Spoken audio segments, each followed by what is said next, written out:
আল্লাহ রাব্বুল আলামিন পবিত্র কোরআনুল কারীমের সূরাতুজ যারিয়াতের 56 নম্বর আয়াতে বলেছেন, বিসমিল্লাহির রহমানির রহিম, ওয়া মা খালাকতুল জিন্না ওয়াল ইনসা ইল্লা লিয়াবুদুন। আমি মানুষ এবং জিন জাতিকে শুধুমাত্র আমার ইবাদত করার জন্যই সৃষ্টি করেছি। আল্লাহ রাব্বুল আলামিন আমাদেরকে পৃথিবীতে পাঠিয়েছেন শুধুমাত্র আল্লাহ পাকের ইবাদত করার জন্যই।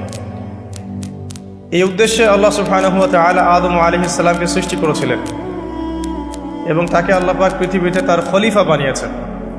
আল্লাহর খলিফাকে যে আল্লাহ পাকের বিধান অনুযায়ী দুনিয়ার জীবন পরিচালিত করে এবং মানুষের মাঝখানে বিচার ফয়সালা করে, সে হচ্ছে আল্লাহ পাকের খলিফা। যে ব্যক্তি পৃথিবীতে আল্লাহর বিধানের 5 পয়সা পরোয়া করে না, সে আল্লাহর খলিফা নয়, সে শয়তানের খলিফা। আল্লাহ রাব্বুল আলামিন আদম আলাইহিস সালামকে সৃষ্টি করে তাকে সমস্ত নাম শিক্ষা দিয়েছেন, জান্নাতে পরীক্ষা করেছেন, গাছের কাছে যেও না। ইবলিস প্রতারিত করে আমাদের পিতা মাতাকে জান্নাত থেকে নামিয়ে দিয়েছেন পৃথিবীতে।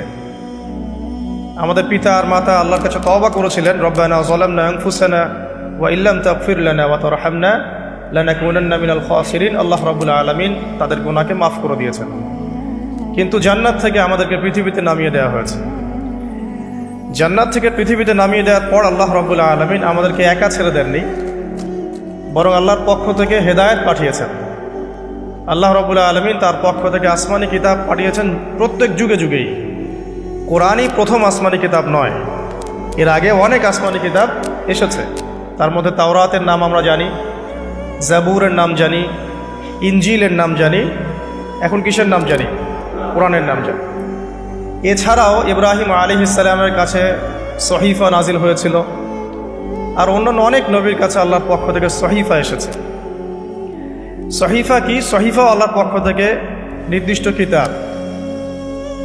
তো যারা তাওরাত, জাবুর, ইনজিলের অনুসরণ করত সেই যুগে, তারা কিন্তু সত্যের উপরই ছিল, কারণ তাওরাত, জাবুর, ইনজিল আল্লাহর পক্ষ থেকেই নাজিল হয়েছে। ফোন যেভাবে ইউজ করতে হয় সেটা তো আমরা জানিই না। ওয়েস্টার্ন কান্ট্রিগুলোতে দেখেন, ওরা না চালায় ফেসবুক, না চালায় ইনস্টাগ্রাম, না চালায় এই আপনার অন্যান্য সোশ্যাল মিডিয়াগুলো। চায়নাতে এগুলো হারাম, নাই। উত্তর কোরিয়াতে বন্ধ। চায়না বেশি আগে গেছে না আমরা আগে গেছি? উত্তর কোরিয়া আগাইছে বেশি না আমরা আগাইছি বেশি? আমরা তো আগায় যাচ্ছি, তাই না? এত যে আগায় গেলাম স্বাধীনতার পর থেকে, একটা ক্ষেপণাস্ত্র তৈরি করতে পেরেছি? কি আগায় গেছেন আপনি? কোন দিকে আগায় গেছেন আপনি? খালি বড় বড় লেকচার মারলেই কাজ হয়? আমরা যে বিগত 50 বছরে বাংলাদেশে কি একটা ক্ষেপণাস্ত্র আছে? বা কেউ যদি এই দেশটার উপর একটা পারমাণবিক বোমা ফেলে, আমরা কি আকাশে আটকাইতে পারবো? আকাশ প্রতিরক্ষা ব্যবস্থা আছে? কোথায় আগায় গেছে না? খালি সারাদিন এই যে আবেগ দিয়ে শোডাউন করে, আইওয়াশ করে, আর এই যে আপনার আড্ডাবাজি করবে অনলাইনে তো জুয়া খেলে। এখন অনলাইনে জুয়া খেলে না? অনলাইনে জুয়া খেলে, লুডো খেলে, তাস খেলবে, পর্ন দেখবে, সারা দিন রাত যুব সমাজ এগুলা করতেছে। এই যুব সমাজ আগামী দিন ইমাম মাহাদির সৈনিক হবে। এগুলা ইমাম মাহাদির সৈনিক হবে, ফাইজলামি করে। বাসায় পরিবারের সদস্যদেরকে কঠোরভাবে গড়ে তোলে। ইসলামী অনুশাসন মানবেন না, ভাত বন্ধ করে দেন। নামাজ পড়বেন না, ভাত বন্ধ করে দেন। ঠিকই নামাজ পড়বেন। পিতা মাতাকে কঠোর হতে হবে, আলেম ওলামাদেরকেও কঠোর হওয়া দরকার। এখন বড় একজন আলেমের সাথে বসে আছে, 4-5 জন যুবক ঢুকলো, আলেমের মুখের সামনে একটা ফোন ধরে ফেললো। আলেম যে বিব্রত হলো, আমি তার চেহারা দেখে আমি নিজেই লজ্জা পাচ্ছি। কারণ উনি জীবনে ছবি তোলেন না, ওনার কোনো ভিডিও আমি অনলাইনে দেখি নাই।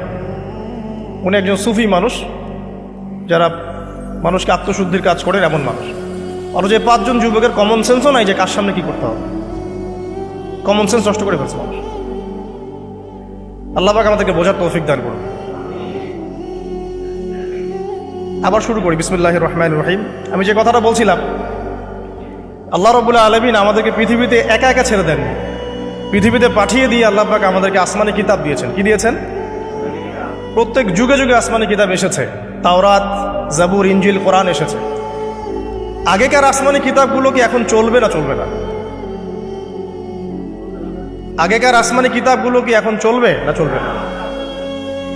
যখন থেকে নবী মুহাম্মদ সাল্লাল্লাহু আলাইহি ওয়াসাল্লাম নবী হয়েছেন এবং তার উপরে কোরআন নাজিল হয়েছে, এখান থেকে নিয়ে কিয়ামত পর্যন্ত অন্য কোনো আসমানি কিতাব কেউ মানলে কি চলবে না চলবে না?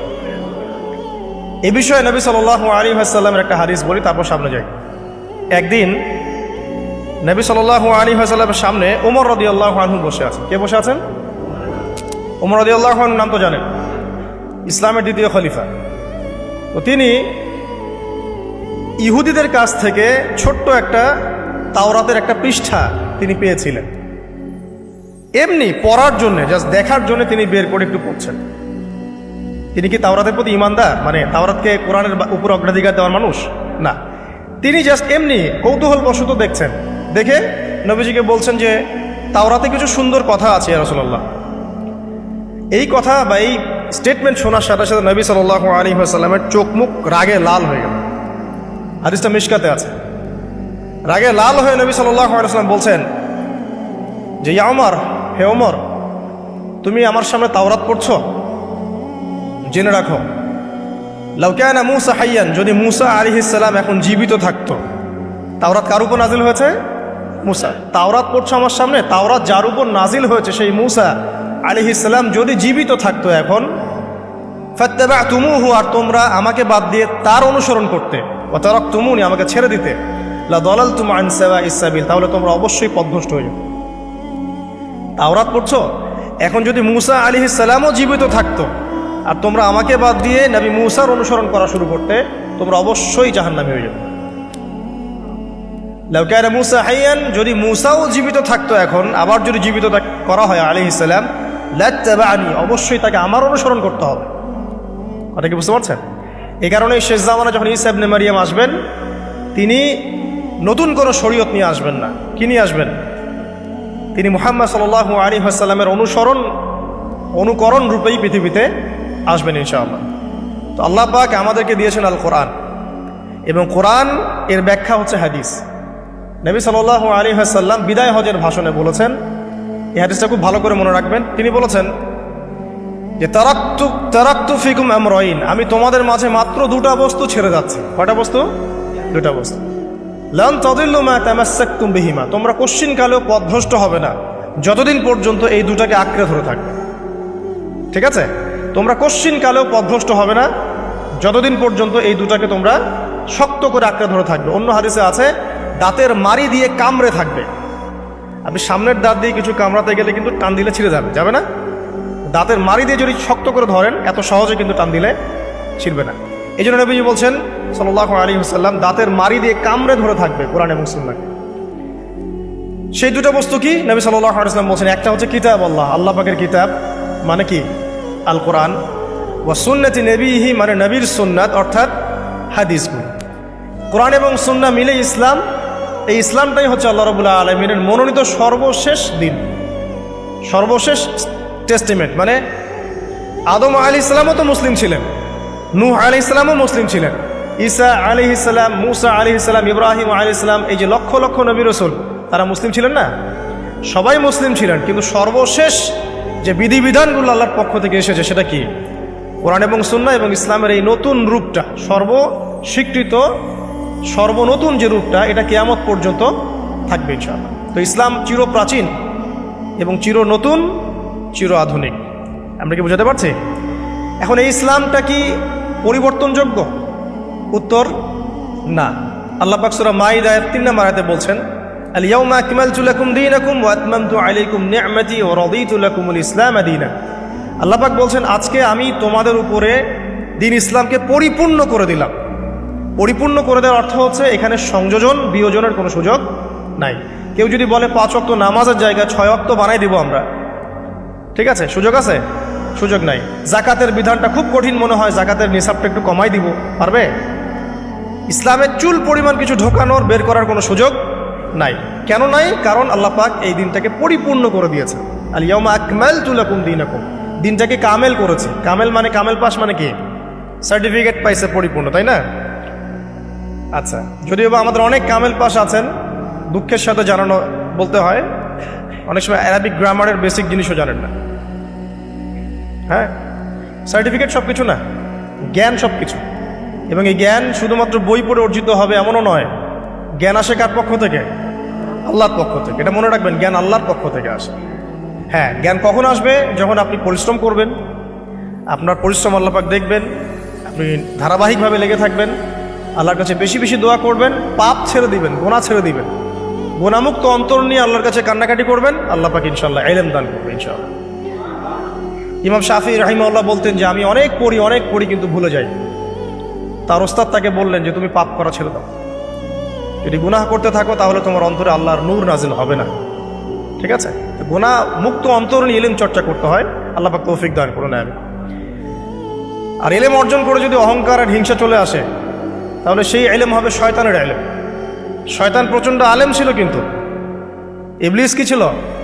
আলেম ছিল। সে কিন্তু আলেম আর আবেদ ছিল, সে ইলম অনেক অর্জন করেছিল এবং আল্লাহ পাকের প্রচুর ইবাদত করত, কিন্তু তারপরেও কেন সে জাহান্নামী হল? কারণ একটাই, আবা ওয়াস্তাকবারা, সে উদ্ধত হয়েছিল, অহংকার করেছিল। ইসলাম পরিপূর্ণ, এখানে সংযোজন বিয়োজনের কোনো সুযোগ নাই। এখন ইসলাম ছাড়া অন্য কোনো দিন মানলে কি হবে কিনা? আল্লাহ পাক সূরা আলী ইমরানের মধ্যেই বলছেন, ওয়ামাই ইয়াবতাগি গায়রাল ইসলামি দীনান ফালা ইউকবাল মিনহু, কেউ যদি ইসলাম ছাড়া, এই পরিপূর্ণ দিনটা ছাড়া অন্য কোনো জীবন ব্যবস্থা তালাশ করে, তার পক্ষ থেকে কশ্চিনকালেও কোনো আমল কবুল করা হবে না। এটা কার কথা? আল্লাহর কথা। এখন আসেন, ইসলাম বাদ দিয়ে আমরা অন্য অন্য যে মতবাদগুলো অনুসরণ করে থাকি, আর পশ্চিমা মতবাদ বলেন, তারপরে গ্রিকদের দর্শন বলেন, চাইনিজ দর্শন বলেন, তারপর ব্যাবিলনের সভ্যতার দর্শন বলেন, যত দর্শন আমরা ফলো করি ইসলাম বাদ দিয়ে, এগুলো যদি কোরআন এবং সুন্নাহর সাথে সাংঘর্ষিক হয়, সেগুলো কি পরকালে আমাদেরকে বাঁচাতে পারবে? পারবে। কিন্তু যে কোনো মত, যে কোনো পথ, যে কোনো দর্শন যদি ইসলামের অনুকূলে হয়, কোরআন সুন্নাহর কাছাকাছি হয়, কোরআন এবং হাদিসের সাথে মিলে যায়, সেটা ইনশাআল্লাহ তাআলা ইসলামকে এগিয়ে নেওয়ার ক্ষেত্রে সাহায্যকারী ভূমিকা পালন করে। আমি কি বুঝাতে পারছি? আল্লাহ পাক পৃথিবীতে নামিয়ে দিয়েছেন, এতিম করে ছেড়ে দেন নাই। আল্লাহ পাক হেদায়েত দিয়েছেন, আসমানি কিতাব পাঠিয়েছেন। আসমানি কিতাবের সর্বশেষ কিতাব কি? আল কোরআন, যার ব্যাখ্যা হচ্ছে সুন্নাহ, হাদিস। কোরআন হাদিস মিলেই হচ্ছে ইসলাম। এটা বাদ দিয়ে অন্য কোনো দিন তালাশ করলে আমল কবুল হবে না। এই ইসলামের সংযোজন বিয়োজনের কোনো সুযোগ নাই। এখন ইসলাম বাদ দিয়ে অন্য মতাদর্শগুলো যদি আমরা ফলো করি, সেগুলো যদি কোরআন সুন্নাহর অনুকূলে হয় ঠিক আছে, যদি কোরআন সুন্নাহর প্রতিকূলে যায় তাহলে ঠিক নাই। যদি আপনারা বলেন, এখন সারা বিশ্বই কথা বলে যে বেশিরভাগ মানুষ যা বলবে সেটাই হবে, বেশিরভাগ মানুষ যেটা বলবে সেটা সঠিক, ডেমোক্রেসি, বেশিরভাগ মানুষ যা বলবে সেটাই সঠিক। এখন এই মসজিদে মনে করেন যে 1000 মানুষ বসে আছেন, কথার কথা, এখন একটা ভোটাভুটি করলাম, বিষয় কি? বিষয় হচ্ছে সুদ হালাল না হারাম। বিষয়টা হচ্ছে সুদ মানবতার কল্যাণে উপকারী না ক্ষতিকর। এখন আপনাদের মধ্যে 999 জন ভোট দিল যে সুদ মানবতার জন্য উপকারী, অর্থনৈতিক অগ্রগতির জন্য সুদের দরকার আছে, সুদের লোন না নিলে এই যুগে চলা যায় না, সুদ না খেলে এই যুগে বিল্ডিং করা যায় না, সুদ না খেলে অর্থনৈতিক প্রোগ্রেস হবে না। তাদের মত এটা। কয়জনের মত? 999 জন। তো বেশিরভাগ মানুষ যেহেতু এটাতে ভোট দিল, অতএব এটা সত্য নাকি? ওই যে একজন আল্লাহর বান্দা বলছেন না এটা ভুল, এটা মিথ্যা, এটা আল্লাহর আইনের বিরোধী, রাসূলের আইনের বিরোধী, এটা মানবতার বিরোধী, সুদ খেলে এক শ্রেণীর মানুষ ধনী হয়, বেশিরভাগ মানুষ গরিব হয়ে যায়, এবং সুদের কোনো কল্যাণ নাই, বরং এর মধ্য দিয়ে সম্পদ সংকুচিত হয়। তার বুঝ, একজনের বুঝ। এখন ইসলামের দৃষ্টিতে ওই একজনের রায়টা নেওয়া হবে না 999 জনের রায় নেওয়া হবে? তাহলে ইসলামের মানদণ্ডে এই প্রচলিত সোকল ডেমোক্রেসি টিকলো কিনা? টিকলো না, টিকলো না।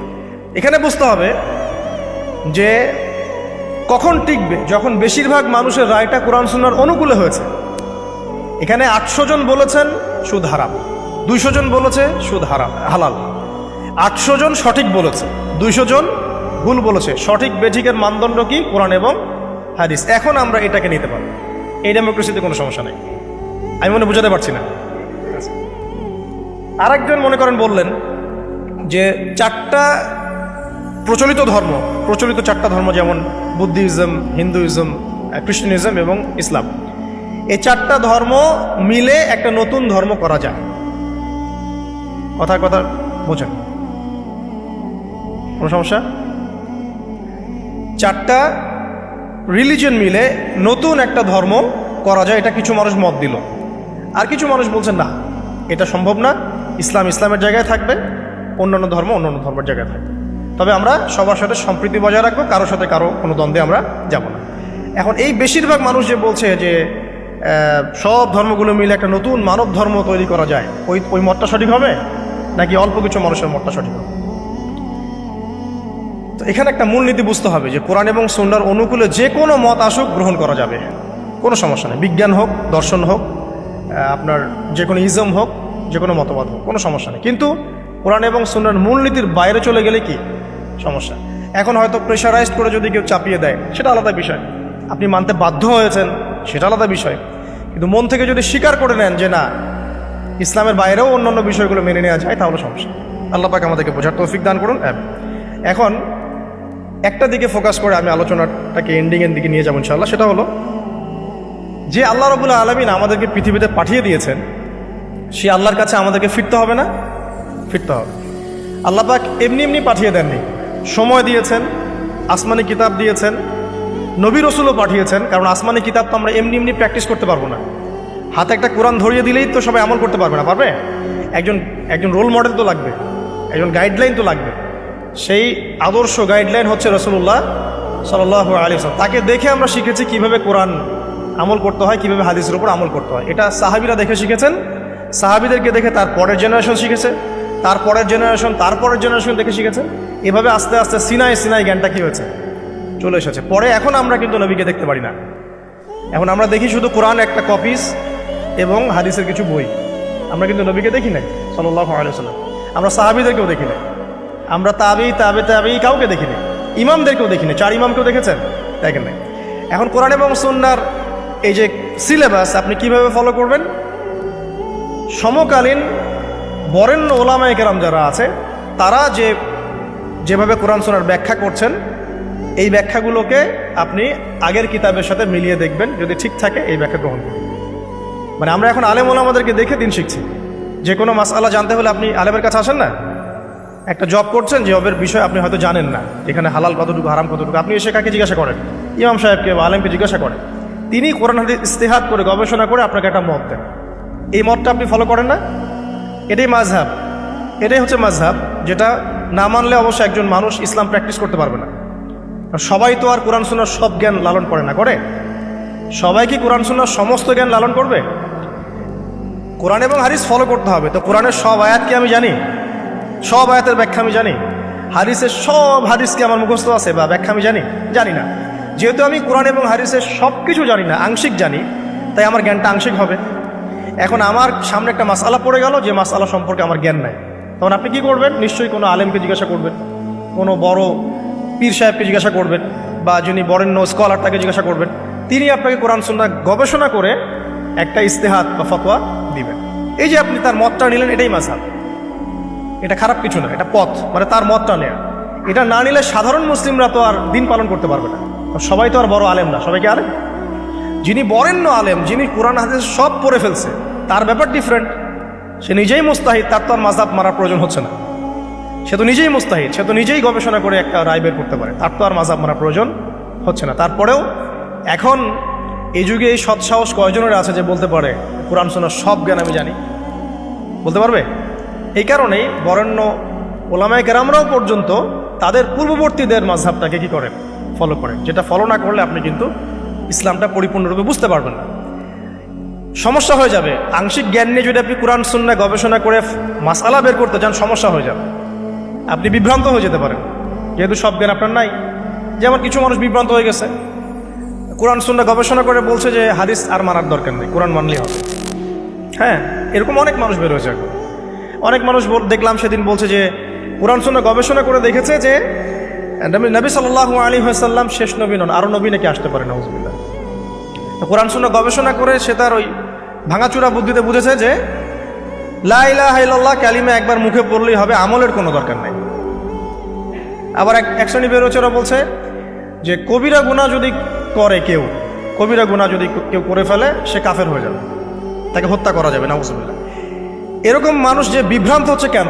বিকজ নিজে নিজে অধিক পাণ্ডিত্য প্রদর্শন করতে গিয়ে অন্যের মত, বড় বড় স্কলারদের আলেমদের মতকে প্রত্যাখ্যান করে নিজে যখন সব কিছু বুঝি এমন দাবি করছে, তখন বিভ্রান্ত হয়ে যাচ্ছে। এই কারণেই পূর্ববর্তী রিনাউন্ড উলামায়ে কেরাম যারা আছেন, ইমাম ফকিহ মুস্তাহিদ যারা আছেন, তাদের রায়গুলো এত ইম্পর্টেন্ট। এই কারণে তারা গবেষণা করে উম্মাকে 100 বছর এগিয়ে দিয়েছেন। এখন কি আমি আবার 100 বছর পিছন থেকে শুরু করব? বুঝাচ্ছি দাঁড়া। মেডিকেল সায়েন্স আছে না, মেডিকেল সায়েন্সের যে বইগুলো পড়ে মানুষ ডক্টর হয়, সেই বইগুলো ওই সেকশনের বিজ্ঞ পণ্ডিতরা লিখেছেন না? এখন কেউ যদি ডক্টর হতে চেয়ে বলে যে আমি এই বইগুলো পড়বো না, আমি আবার নতুন করে বই লিখে পড়ে ডক্টর হবে? যদি করতেও পারে তাও তো আর সে 100 বছর পিছায় গেল। বুঝাতে পারছি না মনে হয়। কেউ ইঞ্জিনিয়ার হতে চায়, ইঞ্জিনিয়ারিং পড়তে গেলে তাকে অনেক বই পড়তে হয় না? প্রামাণ্য কিছু বই পড়তে হয়। সেই বইগুলো কে লিখেছে? বড় বড় ইঞ্জিনিয়াররা লিখেছে এই সূত্রগুলো, তাই না? এই বইগুলো পড়ে তারা ইঞ্জিনিয়ার হচ্ছে। এখন একজন চিন্তা করলো যে আমি ইঞ্জিনিয়ার হব, ইঞ্জিনিয়ারিংয়ের যত বই আছে নিজে আমি গবেষণা করে আবার নতুন বই লিখে ওই বইগুলো পড়ে আমি কি হব? ইঞ্জিনিয়ার হব। এই যদি ইঞ্জিনিয়ার হয়ও তাহলেও কিন্তু 100 বছর পিছিয়ে গেল। বিজ্ঞানী হবে, যে বিজ্ঞানের অনেক সূত্র আছে না, ফিজিক্সের, কেমিস্ট্রি, বায়োলজির অনেক সূত্র আছে না? এই সূত্রগুলো গবেষণা করে করে মানুষ বড় বড় বিজ্ঞানী হচ্ছে না? এখন কেউ যদি চিন্তা করে না আমি নতুন করে সব তত্ত্বগুলো আবার আবিষ্কার করব, পড়ে প্রামাণ্য বই লিখব, সেই বই পড়ে নিয়ে আমি আবার বিজ্ঞানী হব, কত বড় বোকা! চিন্তা করেছেন? তো এখন বিষয়টা হচ্ছে যারা 100 বছর এগিয়ে দিয়েছেন উম্মাকে, নতুন করে আবার 100 বছর পিছন থেকে শুরু করার কোনো মানে নাই। হ্যাঁ, এখন কি করতে হবে? যদি এমন নতুন নতুন কিছু মাসআলা বের হয় যেগুলো কোরআন সুন্নাহর সাথে সরাসরি পাওয়া যাচ্ছে না, তখন আপনি কি করবেন? আলেম ওলামাদের ইজতিহাদের আশ্রয় নেবেন। দেখবেন, আপনি যাচাই করে দেখবেন যে এই মাসআলাটা কোন কোন আলেম কিভাবে রায় দিচ্ছেন। ঠিক আছে, আপনার বুদ্ধি আছে, আপনাকে আল্লাহ পাক ইলম দিয়েছেন, কোরআন সুন্নাহ গবেষণা করে আপনি একটা ফতোয়ায় আসতে পারবেন ইনশাআল্লাহ তাআলা। আল্লাহ পাক তৌফিক দান করবেন। যেটা বলছিলাম, শর্ট করে বলি যে আল্লাহ পাক আমাদেরকে পৃথিবীতে নামিয়ে দিয়ে এতিম ছেড়ে দেন নাই। কোরআন সুন্নাহ দিয়েছেন, একটা রোল মডেলও দিয়েছেন। কোরআন সুন্নাহ নাজিল করেছেন, এটা দিয়ে ইসলামকে পরিপূর্ণ করেছেন, ঢোকানোর বের করার কোনো সুযোগ নাই। একই সাথে আল্লাহ পাক রাসূল সাল্লাল্লাহু আলাইহি ওয়াসাল্লামের আদর্শ সামনে রেখেছেন, এটাকে ফলো করে আপনাকে কোরআন সুন্নাহ মানতে হবে। এখন নবী নাই, সাহাবী নাই, তাবিঈ তারা নাই, কিন্তু তাদের উত্তরসূরি ওলামায়ে কেরাম তো আছে, মুজতাহিদ কেরাম আছেন, মুফাসসিররা আছেন, মুহাদ্দিসরা আছেন। তাদের রায়গুলো মেনে আপনাকে দিন ফলো করতে হবে। হ্যাঁ, তাদের কোনো রায় যদি দেখা যায় কোরআন সুন্নাহর সাথে সরাসরি বিরোধী হয়ে গেছে, একজন বড় আলেম মনে করেন বললেন যে হ্যাঁ সুদী এনজিওতে টাকা রাখা যেতে পারে, হয়তোবা সে বিক্রি হয়ে গেছে বা তার কোনো মতের ভ্রম হয়েছে বা কোনো একটা কারণে, কোনো স্বার্থে সে কথাটা বলছে। এবার আপনি বুঝতে পারছেন তার নাম অনেক বড়, টাইটেল অনেক বড়, কিন্তু সে সরাসরি কোরআন সুন্নাহর বিরোধী একটা কথা বলছে। আপনি নিবেন? তখন আপনি নিবেন না। তখন ওই মাসআলাটা নিয়ে অন্য আলেমদের কাছে যাবেন যে অমুক আলেম তো এই কথা বলছেন, আপনারা কি বলছেন। তখন আপনি যাচাই বাছাই করে একটা সিদ্ধান্তে আসতে পারবেন। এভাবে দিন পালন করলে ইনশাল্লাহ বিভ্রান্ত হবে না ইনশাল্লাহ। আর একা একা বুঝে সব করতে গেলে সমস্যা আছে। আল্লাহ পাক আমাদেরকে একটু বোঝার তৌফিক দান। এখন শেষ করার আগে আমি আর 10-15 মিনিট সময় নিচ্ছি, যে একটা জায়গায় আমি ফোকাস করি যে দিন পালন করতে গিয়ে সবচেয়ে বড় চ্যালেঞ্জ সেটা হচ্ছে আল্লাহকে পাওয়া। কি করা? যে আল্লাহর কাছ থেকে আমরা এসেছি, সেই আল্লাহকে দুনিয়াতে এবং আখিরাতে পাওয়া, এটাই চ্যালেঞ্জ। আল্লাহকে যে ব্যক্তি পেয়েছে সে দুনিয়ার সব পেয়ে গেছে। আল্লাহকে যে পায় নাই সে আসলে কিছুই পায় না, ইহকাল পরকালের কিছুই পায়নি। এখন আমরা আল্লাহকে পাবো কিভাবে? এটা বড় প্রশ্ন না? যে আল্লাহর কাছ থেকে, যে জান্নাত থেকে আমরা পৃথিবীতে চলে আসলাম, সেই জান্নাতে যেতে হলে তো আমাকে আল্লাহকে পেতে হবে। আল্লাহকে পেতে হলে আমার কি কি করণীয়? খুব শর্ট করে আমি কয়েকটা পয়েন্টস আপনাদেরকে শেয়ার করছি। 1 নাম্বার, আল্লাহকে পেতে হলে অবশ্যই তার নবী মুহাম্মদ সাল্লাল্লাহু আলাইহি ওয়াসাল্লামকে অনুসরণ করতে হবে। এছাড়া আল্লাহকে পাওয়ার দ্বিতীয় কোনো পথ নেই।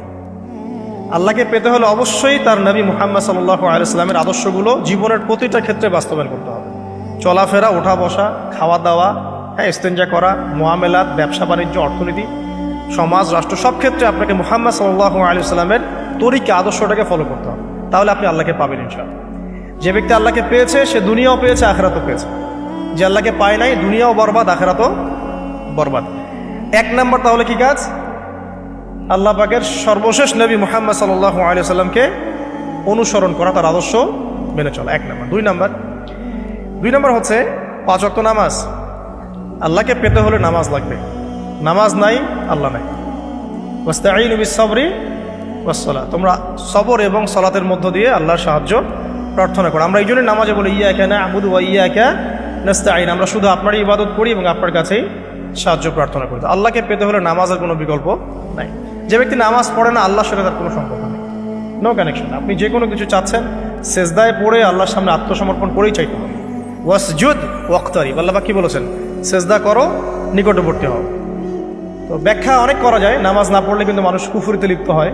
যে ব্যক্তি মান তারাকা সালাতান মুতাআম্মিদান ফাকাদ কাফারা, যে ব্যক্তি সালাতকে অস্বীকার করে, ফরজ নামাজকে অস্বীকার করে, সে ব্যক্তি কিন্তু কুফরিতে চলে যায়। ঠিক আছে। তারপরে বাইনা রাজুলি ওয়া বাইনা শিরকি ওয়াল কুফরি তারকুস সালাহ, একজন মুমিন বান্দা এবং অমুসলিমদের মধ্যে পার্থক্যই নামাজ। নামাজের বিষয়ে অনেক কথা আমি আগেও বলেছি, আপনারা শুনেছেন, অন্য আলেমদের কাছেও শুনেছেন। এক বাক্যে নামাজ না পড়লে ইসলামের রশিটা কেটে যাবে। মুআয বিন জাবালকে নবী সাল্লাল্লাহু আলাইহি ওয়াসাল্লাম বলেছেন যে যদি মান তারাকা সালাতান মুতাআম্মিদান, কেউ যদি সালাতকে ইচ্ছা করে ছেড়ে দেয়, ফাকাদ বারিআত মিন জিম্মাতিল্লাহ, সে ব্যক্তি আল্লাহর জিম্মেদারি থেকে মুক্ত হয়ে যাবে। তার উপর আল্লাহর কোনো জিম্মাদারি নাই, আল্লাহর নিরাপত্তা জিম্মাদারি থেকে সে মুক্ত। তো 5 ওয়াক্ত নামাজ আল্লাহ পাক আমাদের সবাইকে জামাতের সাথে পড়ার তৌফিক দান করুন।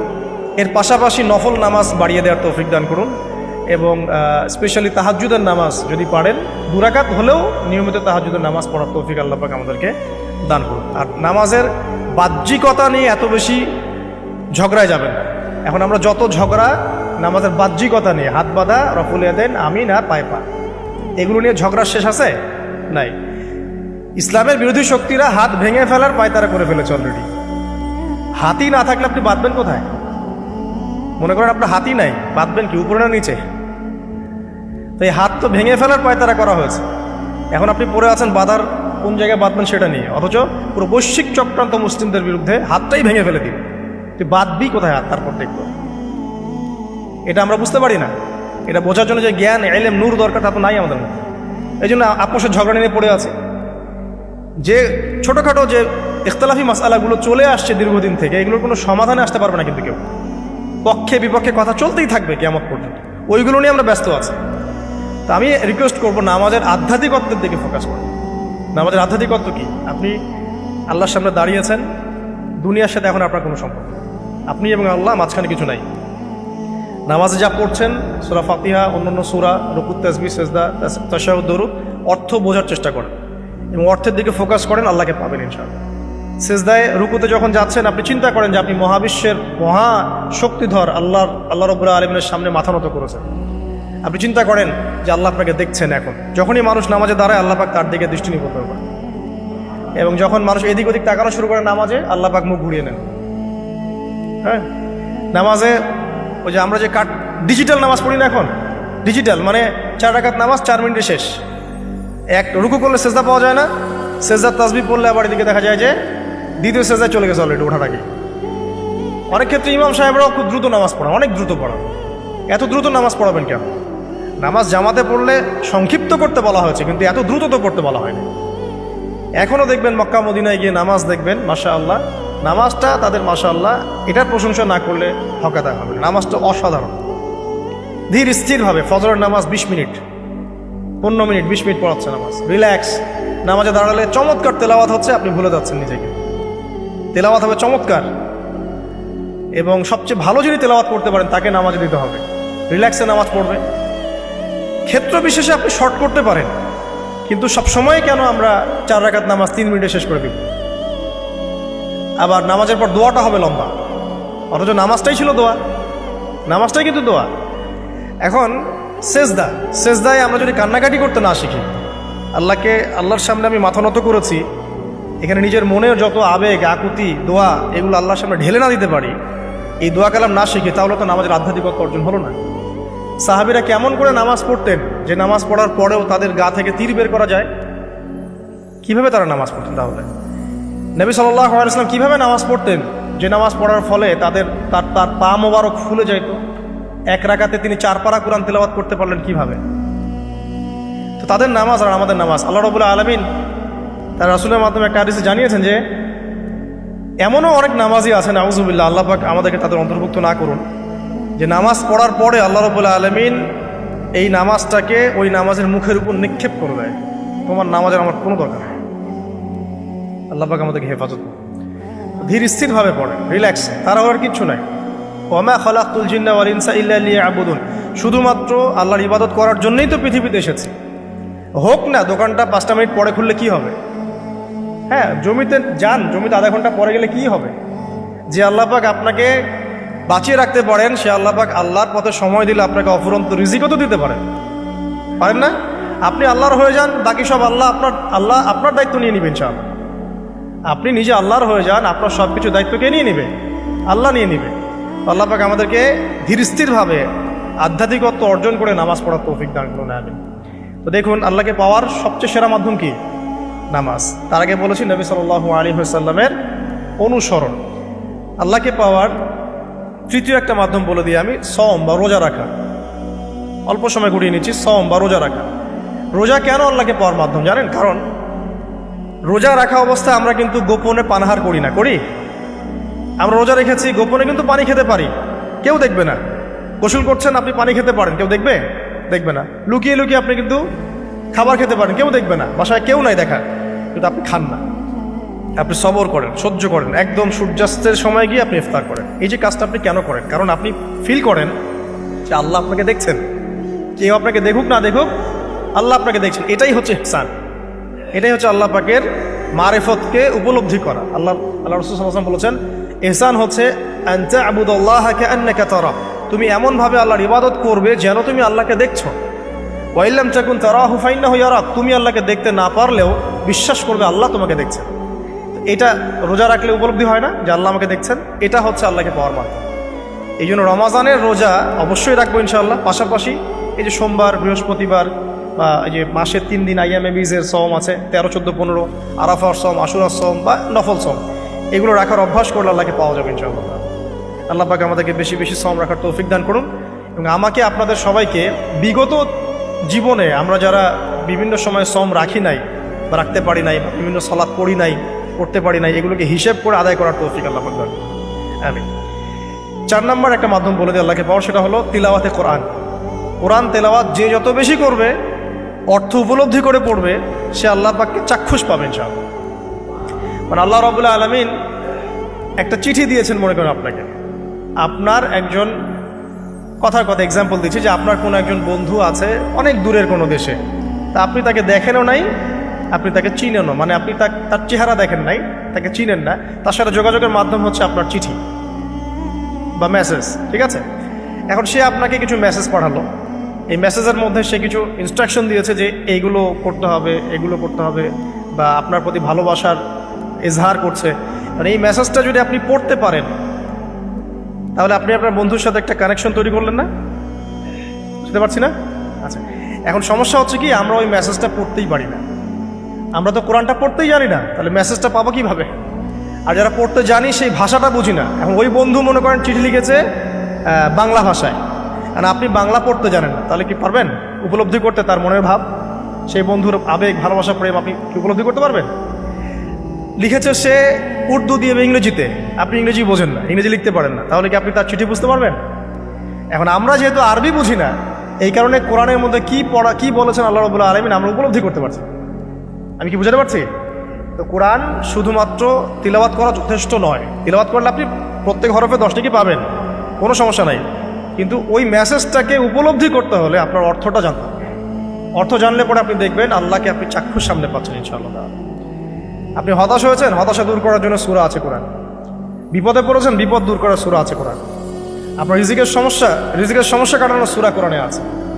কোনো হাজতের প্রয়োজন, সূরা ইয়াসিন, হাজতের সূরা চলে আসে। অসুস্থ হয়েছেন, শেফার সূরা কোরআনে আছে। বা কাউকে জিন টোনা করা হয়েছে, বান টোনা করা হয়েছে, ওর শেফাও কোরআনে আছে। এমন কোনো বিষয় নাই যেটা আল্লাহ রাব্বুল আলামিন কোরআনের মধ্যে নাজিল করেন নাই। ব্যবসা করতে চান, কোরআন কথা বলবে, ঠিক আছে? আপনি সামাজিক বিষয়ে ডিল করতে চান, সূরা হুজুরাত কথা বলবে। আপনি ইতিহাস ভালোবাসেন, কোরআনে ইতিহাস দিয়ে ভর্তি করা আছে। আপনি কাব্য ভালোবাসেন, কবিতা পড়তে ভালোবাসেন, কোরআনের মধ্যে কবিতা দিয়েও ভর্তি আছে। আর রহমান আল্লামাল কোরআন খালাকাল ইনসান, এখানে ছন্দ আছে না?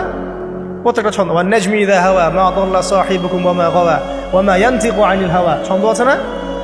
আপনি উপন্যাস ভালোবাসেন, কোরআনে অনেক উপন্যাস আছে। যা চান তাই পাবেন। এক কথায় আপনি আল্লাহকে পাবেন কোরআনের মধ্য দিয়ে।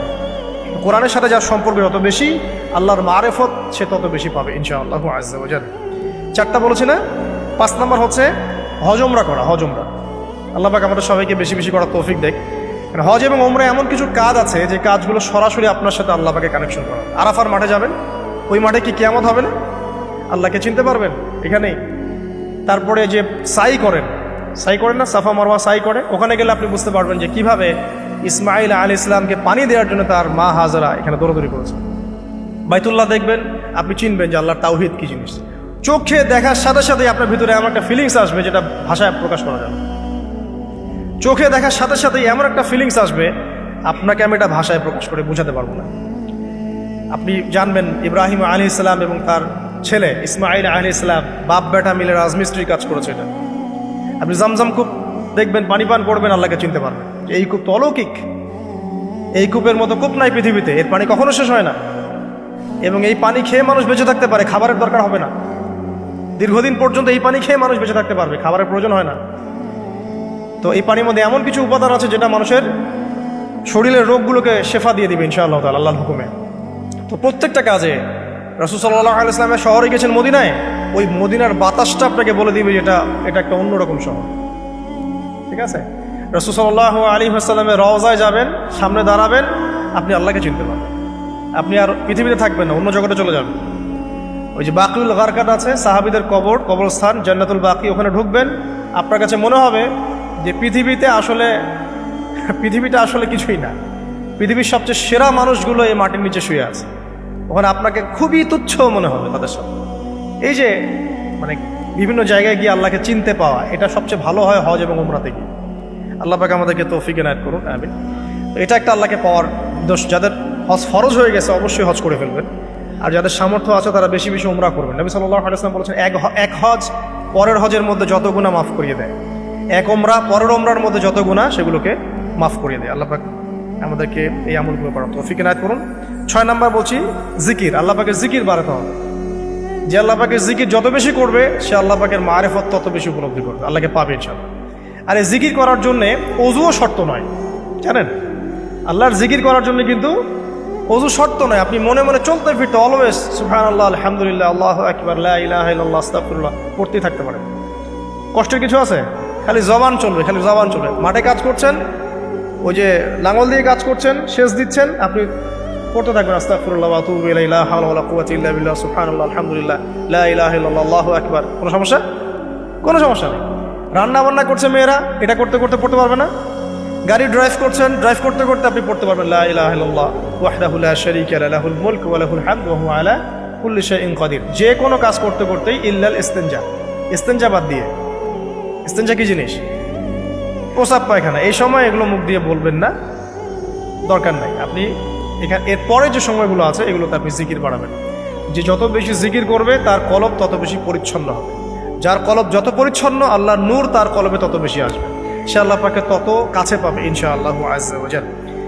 7 নাম্বার দোয়া ইস্তেগফার বাড়িয়ে দেয়। আল্লাহর কাছে বেশি বেশি দোয়া করতে হবে। দোয়া বাড়িয়ে দেন।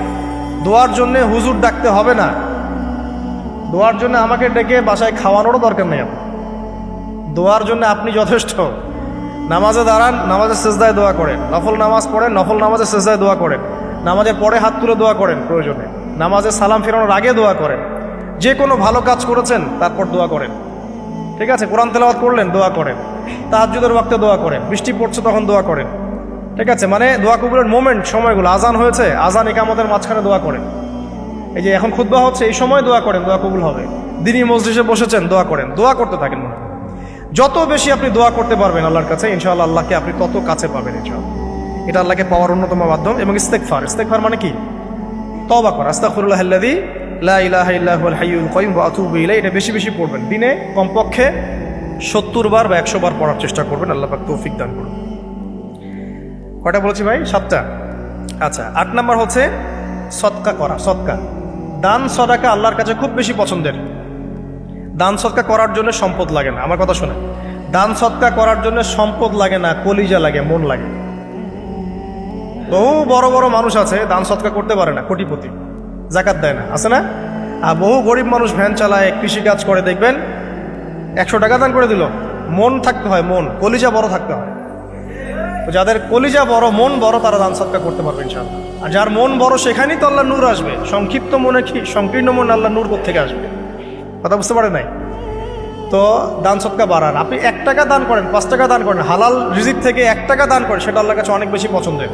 একটা হাদিসে নবী সাল্লাল্লাহু আলাইহি ওয়াসাল্লাম বলেছেন, হালাল উপার্জন থেকে আল্লাহর বান্দারা যখন একটা খেজুরও দান করে, আল্লাহ পাক সেই একটা খেজুরকে আস্তে আস্তে বড় করতে থাকেন, বড় করতে থাকেন, বড় করতে থাকেন। এটা এক পর্যায়ে পাহাড়ের সমান হয়ে যায়। এবং কিয়ামতের মাঠে মানুষ তার দান এবং সদাকার যে ছায়া, এই ছায়ার নিচে অবস্থান করবে। আপনার বিপদ হয়েছে, দান সদকা করেন, বিপদ দূর হয়ে যাবে ইনশাআল্লাহ। জটিল কোনো রোগ হয়েছে, কোনো ডাক্তার ট্রিটমেন্ট করতে পারছে না, সদকা করেন, রোগ ভালো হয়ে যেতে পারে ইনশাআল্লাহ।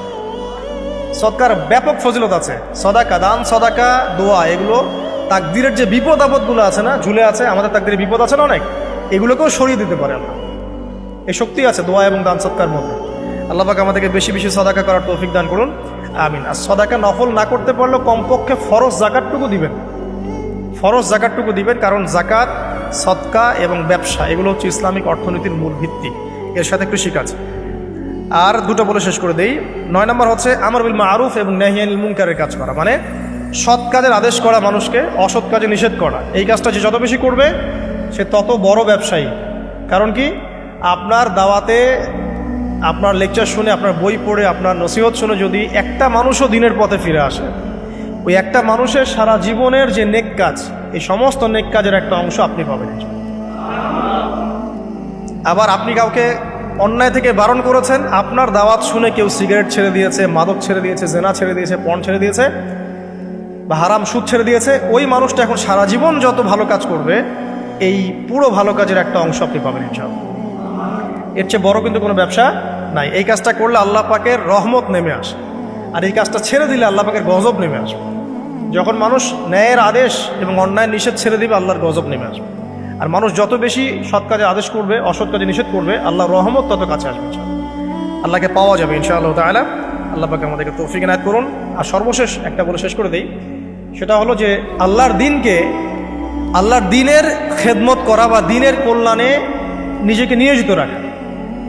আল্লাহর দিনের খেদমত করা বা দিনের কল্যাণে নিজেকে নিয়োজিত করলে আল্লাহ পাককে পাওয়া যাবে ইনশাআল্লাহ। এই পৃথিবীতে আল্লাহ পাকের সবচেয়ে গুরুত্বপূর্ণ জিনিসটা কি, নিয়ামতটা কি? আল্লাহর দিন না? এই দিন ছাড়া কি পৃথিবীতে আর কিছু আছে? একটা হাদিসে আসছে যে পুরো পৃথিবীটাই তো অভিশপ্ত। পুরো পৃথিবীটা কি? অভিশপ্ত। শুধুমাত্র দিনের এলেম অর্জনের জায়গা ছাড়া, তালেবে এলেমদের জায়গা ছাড়া, দিনী মাহফিলগুলো ছাড়া, যেখানে নামাজ হয় এই জায়গাগুলো ছাড়া, বাকি সব অভিশপ্ত জায়গা। তো এখানে পৃথিবীতে সবচেয়ে গুরুত্বপূর্ণ এবং ইম্পর্টেন্ট, আল্লাহর কাছে প্রিয় জিনিসটা কি? আল্লাহর দিন। তো আল্লাহর সেই প্রিয় জিনিসটাকে যারা এগিয়ে নেওয়ার চেষ্টা করবে, সেই দিনের খেদমত করার চেষ্টা করবে, দিনের জন্য একটা মসজিদ করা, একটা মাদ্রাসা করা, হ্যাঁ, একটা কোনো ভালো কোনো প্রকল্প করার চেষ্টা করবে, আল্লাহ পাক কি তাদেরকে রক্ষণাবেক্ষণ করবেন না? আল্লাহ পাক তাদের অভিভাবক হবেন না? নিঃসন্দেহ হবেন ইনশাআল্লাহ। এবং ইনশাআল্লাহ তাআলা তারা পৃথিবীতেও সফল হবে, পরকালেও ইনশাআল্লাহ তাআলা সাফল্যের চাদর তাদেরকে আঁকড়ে ধরবে ইনশাআল্লাহ তাআলা। আল্লাহ রাব্বুল আলামিন